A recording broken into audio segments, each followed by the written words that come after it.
How was he punching? Was it hurting you? Like a thunder. He punches like a mule kick. Unbelievable. Excuse my French, please. Oh, my God.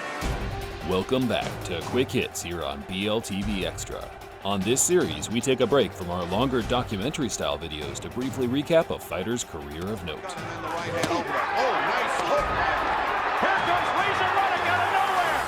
On today's video, we turn the clock back to 1986 and scrutinize one of the hardest punching heavyweights of recent decades, with a primary focus on the infamous smash punch that was unique to his own repertoire. He missed 2 lefts, hit him with a right, left. Dropping a like on the video would help us out a bunch, so please consider it if you enjoy our content.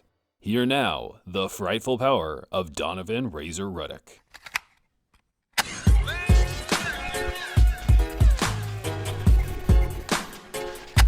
Ruddock was born in St. Catherine, Jamaica during the early 1960s. Jamaica was a tough country to grow up in this era, with the gangs and drug dealers more or less running the country. They then smuggle the guns to Jamaica, where they are used to control the neighborhoods through violence, intimidation, and murder. In 1974, his parents made the conscious decision to move to Toronto, Canada, where Ruddock, a now overgrown teenager, joined a local boxing gym and took to the ring like a duck to water. As I'm sure many of you are aware, Ruddock wasn't the only young man learning his trade in Canada during this period. Britain's own Lennox Lewis was also making waves as an amateur in the Great White North, and the two Jamaican descendants would go on to face each other in 1980, where Ruddock gained a decision over the future Hall of Fame legend.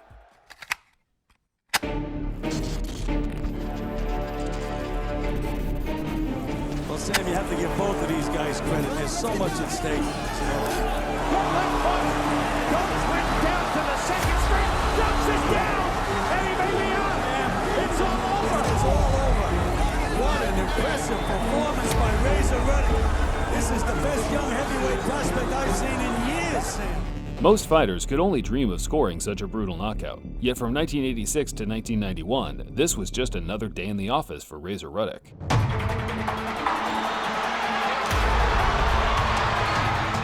There's no doubt in my mind that Ruddock is really a good hard puncher.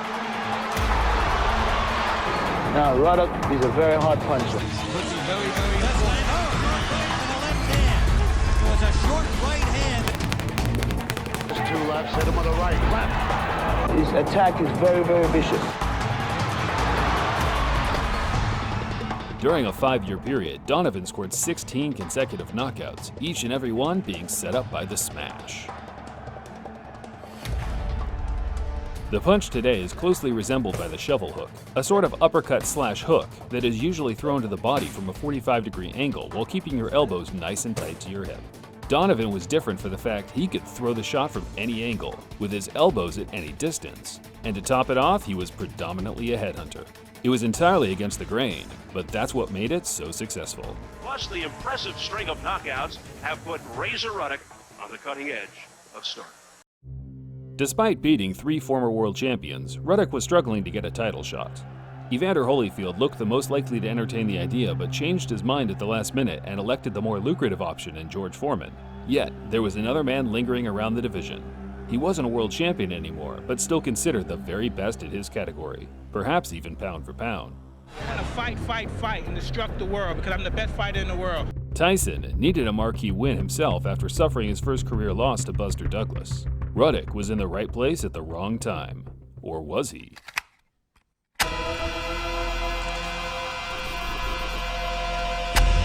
On January 18, 1991, it was announced to the world that Mike Tyson would take on Donovan "Razor" Ruddock on Showtime Championship Boxing. He never beat me. That particular guy, Razor Ruddock, don't care how good he is, don't care if I died or something, and he became the best. And he could beat everybody and he obliviates, he could never beat me. Ruddock was a respected contender at this time, but Mike didn't seem too worried about Ruddock's newly found reputation. March 18th, Mike Tyson, Razor Ruddock dies. If he doesn't die, it doesn't count. Harsh words, but a true reflection of Tyson's mindset at the time. Being a student of the sport, Tyson knew precisely the danger the Jamaican posed, yet nothing but a vicious knockout would add to his already illustrious profile. He's mad. He has really got a head of steam going. I think he wants to get this guy out of here as fast as he can.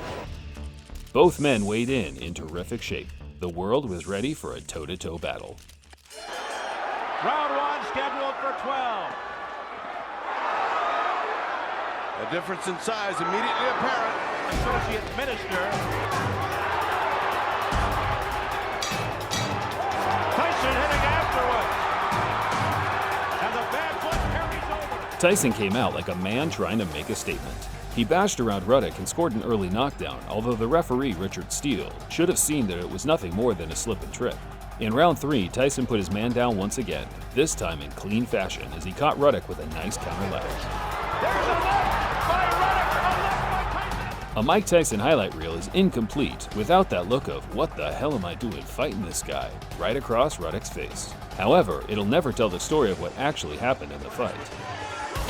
Oh, a big left by Ruddock to stay on his feet. And the right hand over. Oh, nice hook. Here comes Razor Ruddock out of nowhere. Came awake after all that punishment and inflicted some hard punishment again. A left uppercut by Razor Ruddock. That stunned Tyson. Now Tyson says no. Hit me again. And he did with the right. And the bell sound.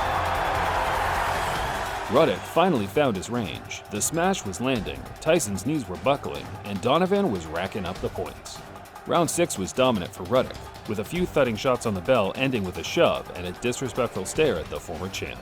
In retrospect, perhaps making him angry was the wrong decision, as the next round would be the last. And it wasn't the Jamaican with his gloves ripped. Seems to have taken some steam out of Tyson. Ruddock coming back. Now Tyson with a big left. But Razor Ruddock, I'm sure, winning over a lot of people here for withstanding this kind of barrage. Oh, the left. Now the right combination. Steele steps in. Is it over? It's over. It's over. And Mike Tyson has defeated Razor Ruddock. There's no doubt Ruddock was on his last legs, but even Tyson admitted in the post-fight interview that the stoppage was premature. Put him out. How was he punching? Was it hurting you? He punches like a mule kick. Unbelievable. Excuse my French, please. Oh, my God. He was hurt pretty bad. I would love to finish. He's at the moment where he's really hurt. But you see, he still can talk, and he's still on his feet, and he's still conscious. Really, I think that that's premature because you should have been allowed to finish him if you could. I believe so also, but I can't make judgment for Richard Steele. He's an experienced referee, as you know, probably the most experienced in the world, and who am I to make judgment to him? I can't judge him because I'm not his peer. Steele wronged Ruddock once again, and there was only one way to settle the score. Mike Tyson said it doesn't count unless he's dead. But he's still alive, so we gotta do it again. All right, now.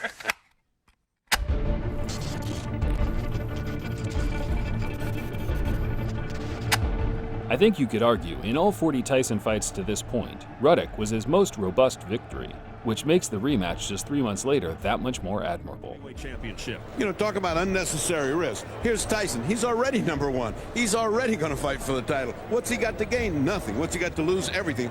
And the opposite for Ruddock. Some words were exchanged before the bout, Tyson saying Tyson things. However, these two knew there was never going to be a one-sided victory for either man. There was an undertone of respect amongst the trash talk before the first bell would ring for the second time.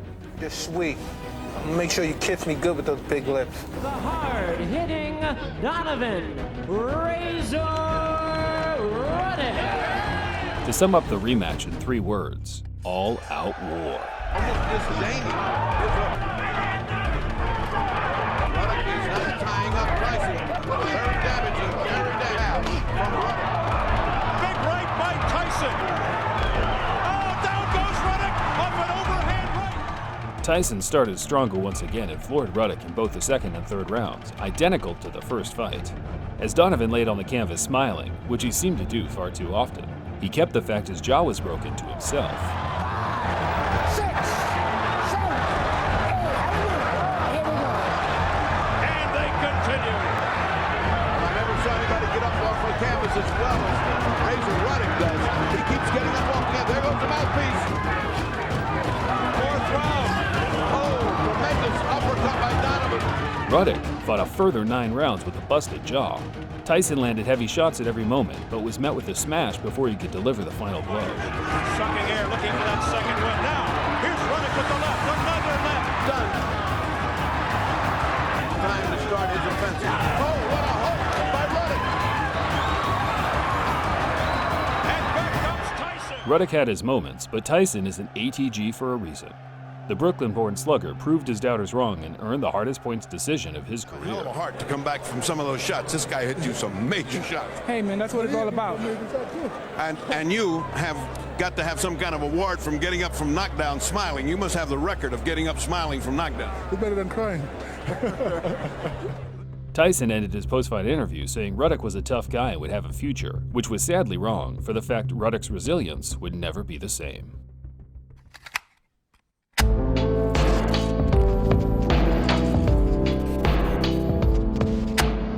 After the Tyson clash, Ruddock bounced back with back-to-back victories over Greg Page and Phil Jackson. Lennox Lewis was the next man to offer Ruddock a title shot but completely wiped the floor with him, ending any future high-profile bouts in the second round.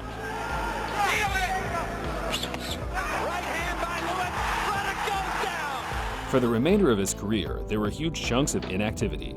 Tommy Morrison sent him to another dimension in 1995, which put the final nail in his career coffin. He did fight on, much longer than expected, only hanging up the gloves as recent as 2015. That isn't how he should be remembered, though. Ruddock was a freak athlete, the first generation of modern-day big men. His punching power was on the elite spectrum. If he had faced any other champion from '86 to '92, he would have held a championship belt, I have no doubt.